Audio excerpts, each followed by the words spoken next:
बात करते हैं वर्चुअल रियलिटी, जिसे शॉर्ट फॉर्म में वीआर कहा जाता है। 1980 के दशक में जेरान लेलियर नाम के एक वैज्ञानिक ने वीआर टेक्नोलॉजी को इंट्रोड्यूस किया। इसका मतलब क्या है? कंप्यूटर आभासी तस्वीरों को वास्तविकता के रूप में महसूस कर पाना ही वीआर टेक्नोलॉजी है।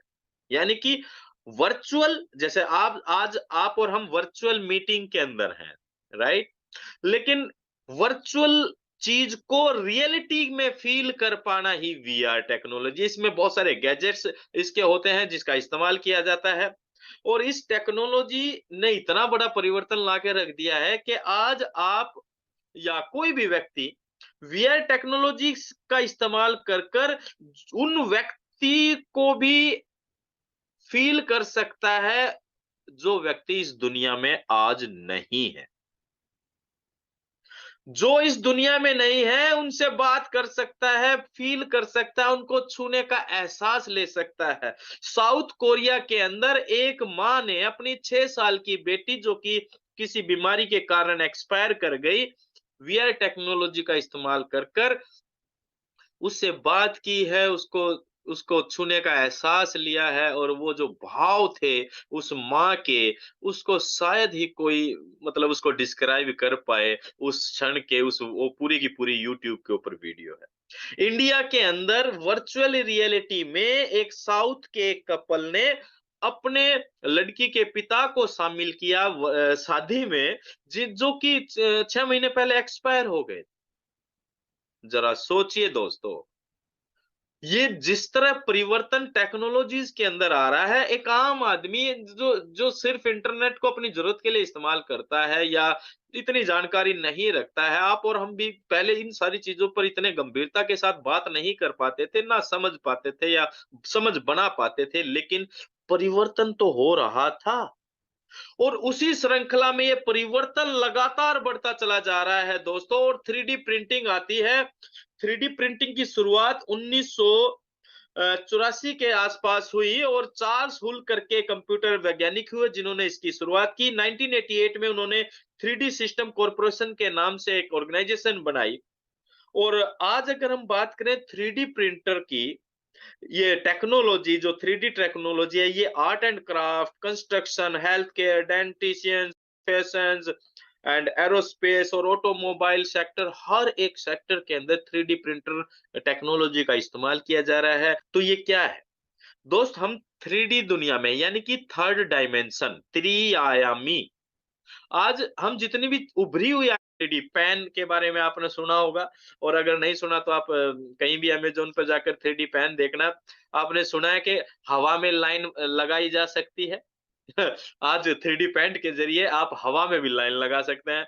थ्रीडी स्कैनर मार्केट के अंदर उपलब्ध है, और थ्रीडी स्कैनर को आप किसी भी ऑब्जेक्ट को चंद सेकंडों में स्कैन कर थ्रीडी प्रिंटर को कमांड देते हैं, और थ्रीडी प्रिंटर कमांड किससे लेता है?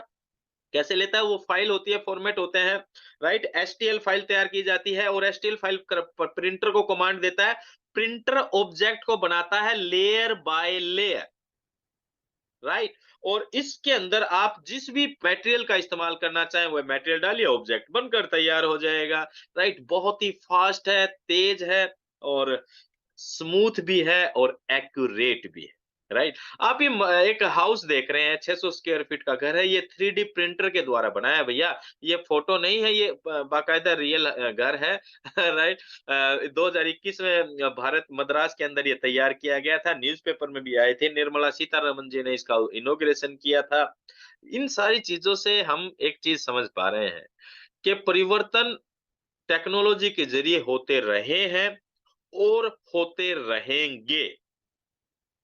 इम्पोर्टेंट ये है कि आप और हम इसमें कितना एक्टिवली पार्टिसिपेट करते हैं, वो मायने रखता है, राइट?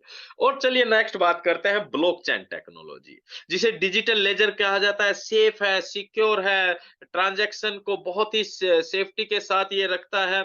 बिटकॉइन के रूप में आपने क्रिप्टो करेंसी को सुना होगा, जो सबसे पहली क्रिप्टो करेंसी है बिटकॉइन के रूप में। उन्होंने इस ब्लॉकचेन टेक्नोलॉजी का इस्तेमाल किया। ये डिसेंट्रलाइज होती है, किसी का किसी पर्टिकुलर व्यक्ति या देश या कंपनी का इसके ऊपर कोई कंट्रोल नहीं होता है।